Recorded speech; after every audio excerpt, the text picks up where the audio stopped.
Pembangunan infrastruktur maritim raksasa yang dilakukan secara senyap di sepanjang pantai strategis Indonesia kini siap meruntuhkan monopoli pelayaran Selat Malaka yang telah bertahan selama berabad-abad. Melalui pengoperasian pelabuhan laut dalam Patimban Fase 2 dan Mega Project Pelabuhan Hub International Kuala Tanjung hingga pertengahan tahun 2026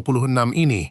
Indonesia secara radikal mengalihkan rute logistik global langsung ke koridor domestik. Anda akan membongkar seluruh kalkulasi biaya bongkar muat per kontainer, pemotongan waktu sandar kapal raksasa generasi terbaru, serta strategi pengondisian tarif pelabuhan terintegrasi yang menempatkan Indonesia sebagai penguasa logistik baru di Asia. Seluruh jaringan logistik regional kini dipaksa beradaptasi menghadapi kenyataan baru bahwa poros distribusi barang bernilai tinggi telah bergeser secara permanen, meninggalkan sistem lama yang kini sudah terlambat untuk dihentikan oleh pihak manapun.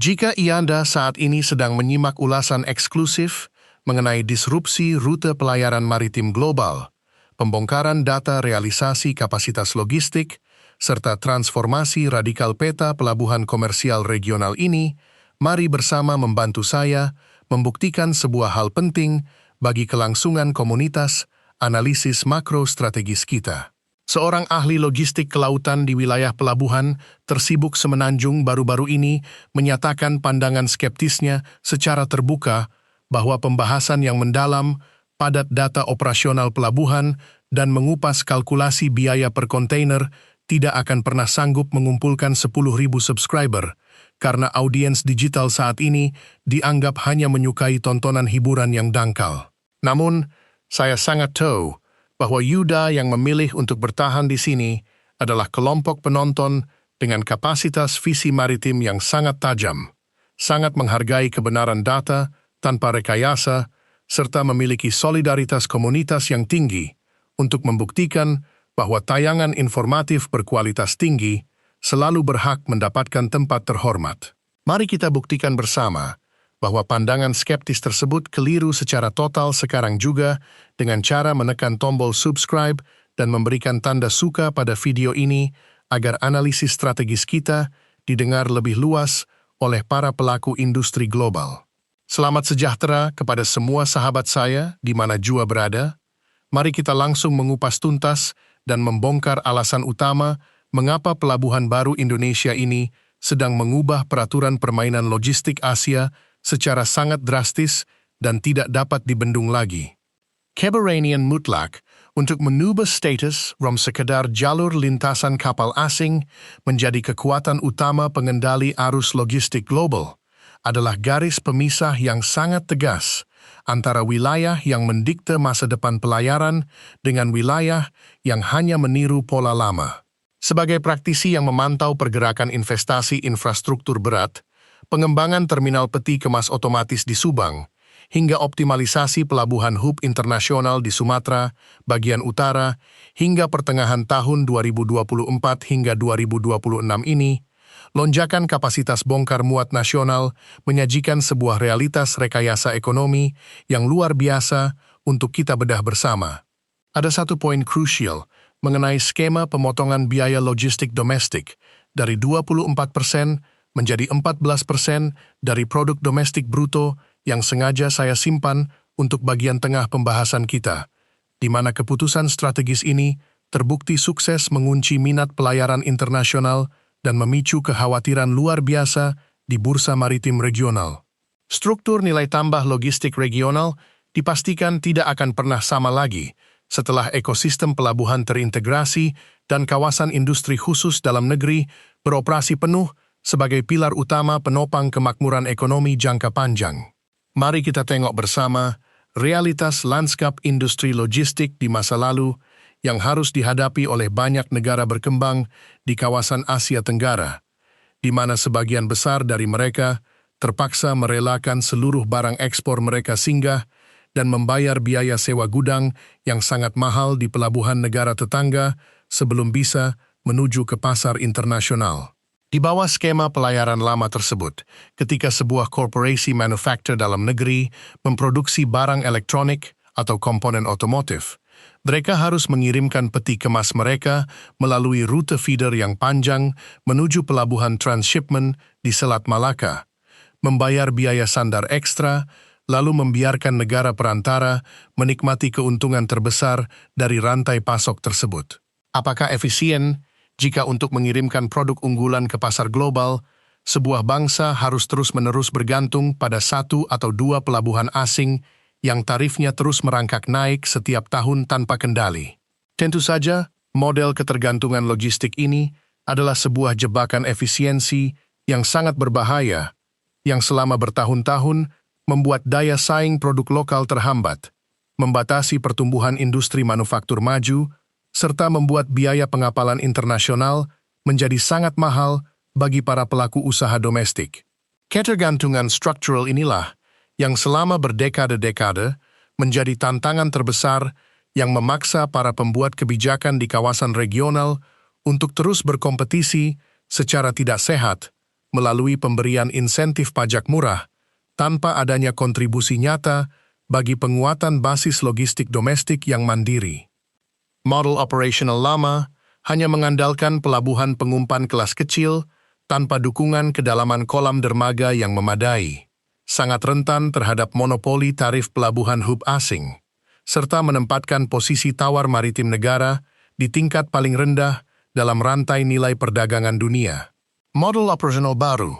membangun ekosistem maritim terintegrasi secara paksa melalui instrumen hukum dan investasi modal yang kokoh, membangun terminal pelabuhan laut dalam dengan kedalaman hingga -16 meter di bawah permukaan laut,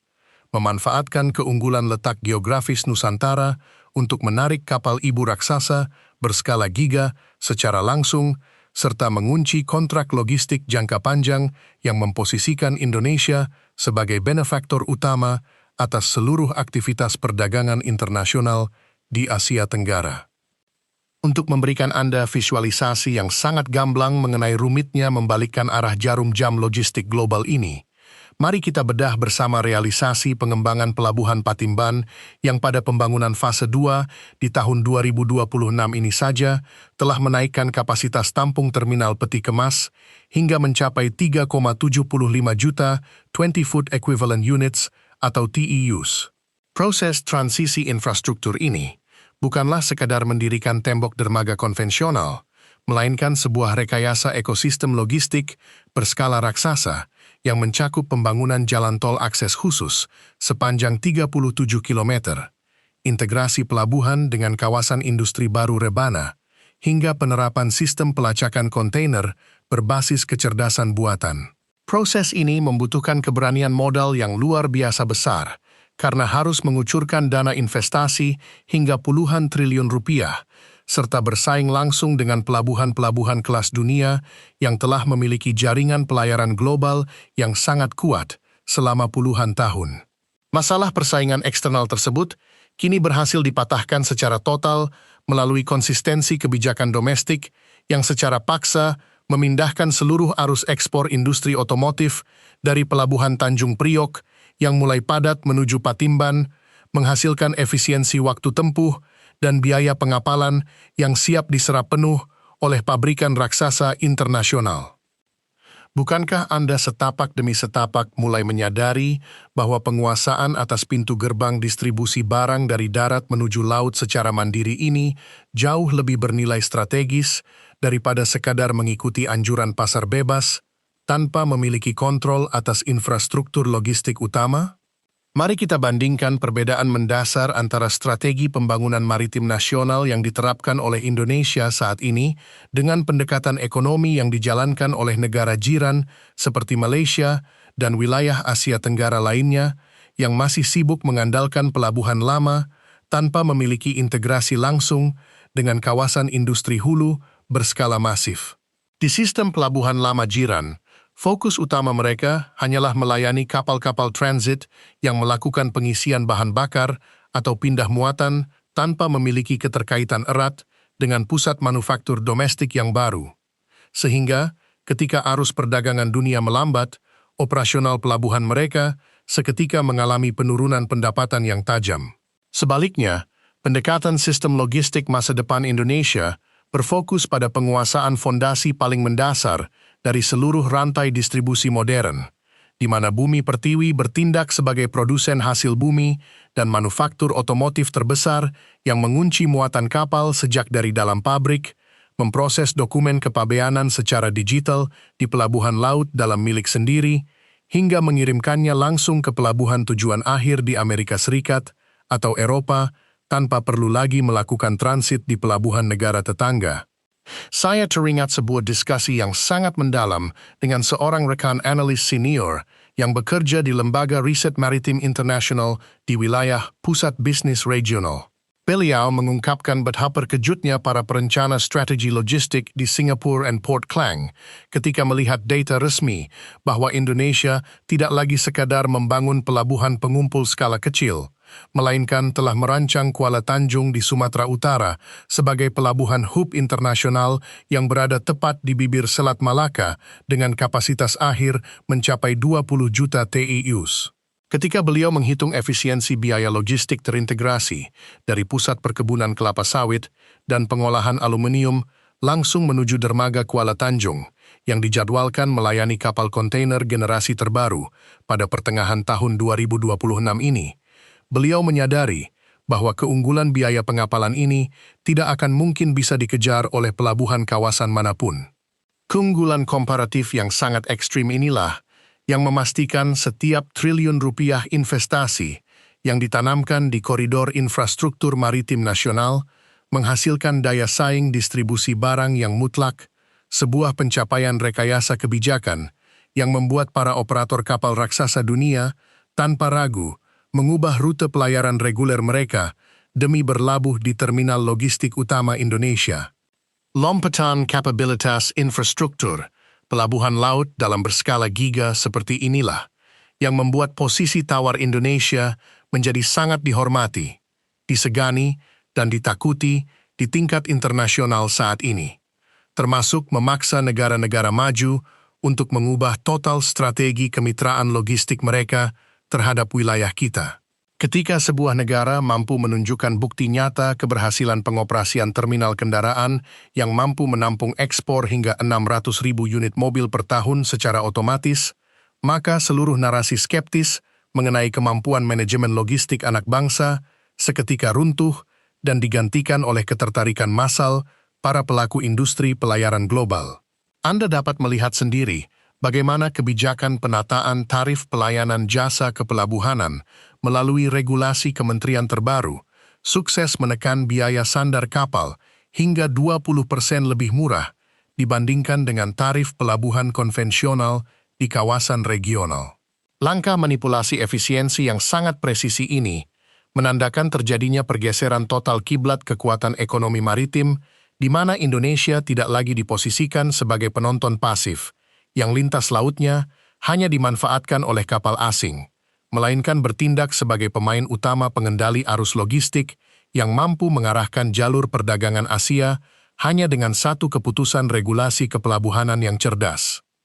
Selamat dan tahniah saya ucapkan kepada Anda semua pemirsa setia, karena telah menunjukkan fokus yang sangat luar biasa serta ketertarikan yang begitu mendalam untuk terus menyimak ulasan berbasis data industri real mengenai alasan mengapa pelabuhan baru Indonesia ini sedang mengubah peraturan permainan logistik secara total. Keputusan Anda untuk tetap bertahan menyerap informasi yang padat dengan analisis data ekonomi maritim yang berbobot ini menjadi bukti otentik bahwa Anda adalah tipe penonton dengan kapasitas intelektual yang tinggi, sangat menghargai sajian edukasi ekonomi murni yang mendalam, dan memiliki kepedulian yang besar terhadap masa depan kedaulatan logistik di kawasan kita. Nah, melihat begitu besarnya dampak dari penguasaan pelabuhan laut dalam dan penarikan kemitraan pelayaran global ini bagi masa depan ekonomi industri regional, kira-kira topik mengenai strategi penguasaan alur laut Kepulauan Indonesia oleh armada kapal dagang domestik, rekayasa teknologi dermaga, otomatis berbasis jaringan nirkabel generasi terbaru, atau analisis dampak pendirian kawasan ekonomi khusus logistik terpadu apalagi yang paling ingin Anda lihat, saya kupas secara tajam pada tayangan video berikutnya. Silakan Anda tuliskan seluruh ide menarik, pandangan kritis, dan saran berharga Anda langsung di dalam kolom komentar di bawah. Saya akan membaca setiap masukan Anda dengan penuh antusias untuk menentukan arah pengembangan konten edukasi berkualitas kita selanjutnya. Sekarang, mari kita arahkan kompas pembahasan kita menuju bagian berikutnya mengenai bagaimana keberhasilan pengoperasian pelabuhan baru ini memberikan dampak domino yang sangat luar biasa bagi pertumbuhan ekosistem usaha manufaktur sekunder di dalam negeri. Kehadiran dermaga laut dalam yang mampu disandari oleh kapal generasi post-Panamax berskala besar membutuhkan pasokan armada truk kontainer yang andal, penyediaan kawasan pergudangan logistik berikat, hingga penyediaan solusi rantai dingin otomatis yang semuanya kini mulai dipasok secara domestik oleh jaringan korporasi lokal yang terintegrasi. Struktur keterkaitan industri yang sangat rapat dari pabrik hingga ke dermaga pelabuhan inilah yang membangun fondasi ekonomi nasional yang sangat tangguh terhadap ancaman krisis pasokan global. Karena sirkulasi kapital dan penciptaan lapangan kerja keahlian tinggi terjadi sepenuhnya di dalam ekosistem dalam negeri kita, meningkatkan kapasitas teknis ribuan tenaga kerja muda lokal secara masif dari waktu ke waktu. Hal ini terlihat nyata dari penurunan waktu inap barang atau dwelling time di pelabuhan nasional yang kini berhasil ditekan hingga di bawah 2,5 hari. Sebuah angka efisiensi yang menunjukkan bahwa manajemen operasional maritim di Indonesia semakin membaik akibat matangnya integrasi sistem digitalisasi pelabuhan yang terhubung langsung ke seluruh kawasan industri. Kita juga harus mencermati bagaimana keberhasilan penembusan teknologi kepelabuhanan dan regulasi logistik murni ini sejalan dengan visi besar penguatan struktur kedaulatan negara yang menegaskan komitmen kuat untuk tidak akan pernah membiarkan pintu gerbang maritim bangsa dikendalikan oleh kepentingan luar tanpa adanya skema kontrol domestik yang nyata. Dalam peta jalan industri modern, penguasaan atas fasilitas pelabuhan laut dalam seperti yang dioperasikan di Patimban dan Kuala Tanjung memegang peranan yang sangat vital sebagai rantai penghubung utama untuk menyuplai kebutuhan bahan baku bagi industri manufaktur dalam negeri,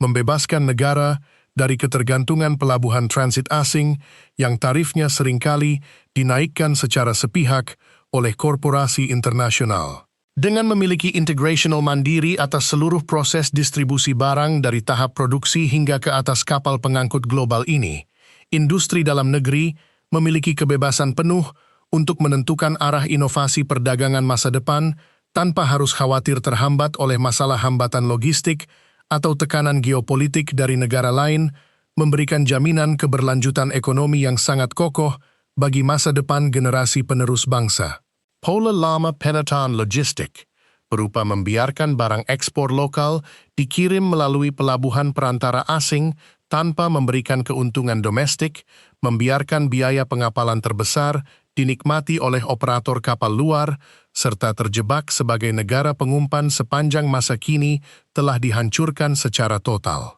Pola baru ekosistem maritim hilirisasi berupa mengalirkan seluruh hasil industri langsung melalui pelabuhan laut dalam milik sendiri, menggunakan sistem digital terpadu, mengintegrasikan seluruh klaster industri manufaktur dengan terminal peti kemas untuk menghasilkan efisiensi biaya logistik yang optimal, serta memanfaatkan posisi dominan geografis Nusantara untuk menarik minat investasi operator pelayaran dunia demi kemakmuran nasional secara berdaulat. Sektor penawaran rute pelayaran untuk kapal-kapal kargo di pasar global sangat bergantung pada kemampuan sebuah pelabuhan dalam menyajikan kecepatan bongkar muat kontainer dengan tarif yang kompetitif dan keamanan operasional yang andal. Produk solusi ekosistem kepelabuhanan buatan dalam negeri berhasil memenangkan persaingan ketat di tingkat internasional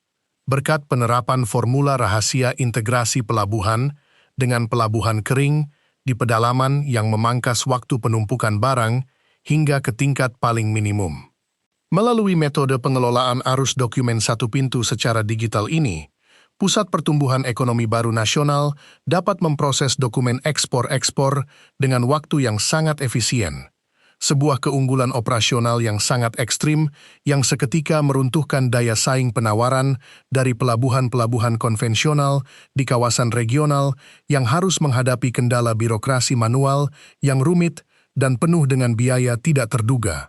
Kemenangan strategi poros logistik maritim dan hilirisasi pelabuhan strategis yang bergerak dengan penuh kepastian ini pada akhirnya bertindak sebagai bukti otentik bahwa kualitas rekayasa kebijakan dan profesionalisme manajemen maritim domestik kita telah berada di level tertinggi dalam piramida kompetisi industri transportasi global. Kita tidak boleh lagi memiliki mentalitas inferior atau menganggap bahwa bangsa ini hanya mampu mengoperasikan pelabuhan kapal kayu kelas rendah yang lambat. Karena ketangguhan ekonomi yang sejati hanya akan teruji saat fasilitas dermaga kita mampu memaksa para raksasa pelayaran dunia untuk mengubah rute perjalanan laut mereka dan bersandar hingga ribuan kali di pelabuhan dalam negeri demi mengamankan kelancaran distribusi barang mereka sendiri. Keberhasilan memaksa konvergensi arus kapal global ke dalam koridor maritim nasional ini adalah sebuah awal dari era keemasan baru ekonomi Indonesia, sebuah penegasan bahwa masa depan rantai pasok distribusi barang dan ekosistem perdagangan maritim dunia kini tidak lagi berpusat di bursa pelayaran negara tetangga, melainkan dikendalikan secara mutlak dari pusat-pusat pertumbuhan baru yang membentang subur di sepanjang pantai kedaulatan Nusantara kita. Secara garis besar, terdapat 3 poin kunci yang menjadi pilar utama keberhasilan strategi baru Indonesia dalam membalikkan arah permainan logistik dan menulis ulang peraturan perdagangan di kancah internasional saat ini. Pertama, pembangunan terminal pelabuhan laut dalam dengan kedalaman kolam dermaga yang ekstrim guna melayani kapal kontainer generasi raksasa secara langsung tanpa perlu melalui pelabuhan transit eksternal. Kedua, pengintegration sistem manajemen kepelabuhanan berbasis digital dan otomasi penuh yang sukses menekan waktu inap kontainer hingga di bawah 2,5 hari demi menyajikan efisiensi operasional bagi pelaku usaha global. Ketiga, pemanfaatan keunggulan konektivitas tol akses khusus yang menghubungkan pusat industri manufaktur sekunder secara langsung dengan pintu gerbang ekspor guna memberikan keunggulan biaya logistik yang mutlak di kawasan Asia Tenggara. Jangan pernah lupa untuk terus memberikan bentuk dukungan terbaik Anda bagi keberlanjutan saluran edukasi digital yang syarat data faktual dan analisis makro berkualitas tinggi ini dengan cara menekan tombol suka, membagikan tayangan penuh informasi strategis ini kepada rekan-rekan sejawat di lingkaran profesional Anda, serta menuliskan seluruh pandangan kritis Anda secara aktif langsung di dalam kolom komentar di bawah, agar wadah diskusi cerdas kita senantiasa tumbuh produktif, menghasilkan wawasan-wawasan yang mencerahkan masa depan bersama. Gelombang kebangkitan pusat distribusi maritim berskala global sedang bergerak nyata dari jantung fasilitas dermaga baru tanah air, dan industri yang konsisten mengembangkan inovasi ekosistem logistik terintegrasi secara berdaulat dari hulu hingga ke hilir inilah yang akan memegang kendali penuh atas arah perkembangan kemakmuran sektor perdagangan masa depan dunia internasional.